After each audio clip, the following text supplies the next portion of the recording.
رب العالمین جل شانہ نے جناب حضرت ابراہیم خلیل اللہ علیہ السلام کی تبلیغ کو، آپ کے مکالمے کو، آپ کی گفتگو کو اپنی لاریب کتاب قرآن مجید برہان رشید کے اندر بیان فرمایا۔ جناب حضرت سیدنا ابراہیم خلیل اللہ علیہ السلام نے ایک مقام پر اپنے چچا سے فرمایا، رب العالمین کا قرآن کہتا ہے وَإِذْ قَالَ إِبْرَاهِيمُ لِأَبِيهِ آزَرَ أَتَتَّخِذُ أَصْنَامًا آلِهَةً إِنِّي أَرَاكَ وَقَوْمَكَ فِي ضَلَالٍ مُبِينٍ۔ حضرت ابراہیم خلیل اللہ علیہ السلام نے اپنے چچا سے فرمایا، اے چچا کیا تم ان بتوں کو خدا مانتے ہو، ان کو خدا تسلیم کرتے ہو؟ اے میرے چچا سن لو، میں آپ کو بھی آپ کی پوری قوم کو بھی کھلی گمراہی میں دیکھ رہا ہوں۔ دوسرے مقام پر جناب سیدنا ابراہیم خلیل اللہ علیہ السلام نے اپنے چچا کو مخاطب کر کے فرمایا، رب العالمین کا قرآن کہتا ہے اِذْ قَالَ لِأَبِيهِ يَا أَبَتِ لِمَ تَعْبُدُ مَا لَا يَسْمَعُ وَلَا يُبْصِرُ وَلَا يُغْنِي عَنْكَ شَيْئًا۔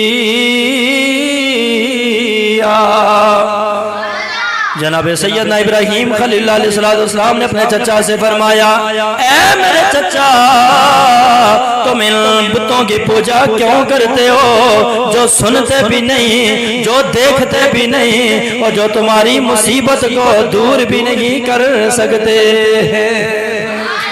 تیسرے مقام پہ رب العالمین کا قرآن کہتا ہے، جناب حضرت ابراہیم خلیل اللہ علیہ السلام نے اپنے چچا کو مخاطب کر کے فرمایا، یا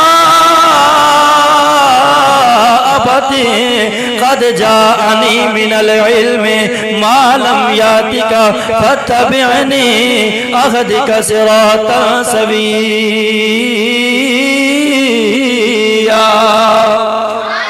حضرت ابراہیم خلیل اللہ نے فرمایا، اے میرے چچا میں ایسا علم لے کر آیا ہوں، ایسی تعلیم لے کر آیا ہوں، ایسا پیغام لے کے آیا ہوں جو علم تیرے پاس نہیں ہے۔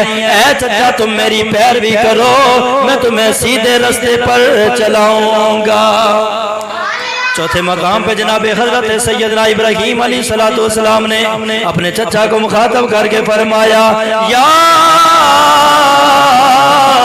ابتی لا تعبد الشیطان الا الشیطان کان للرحمن عصیا۔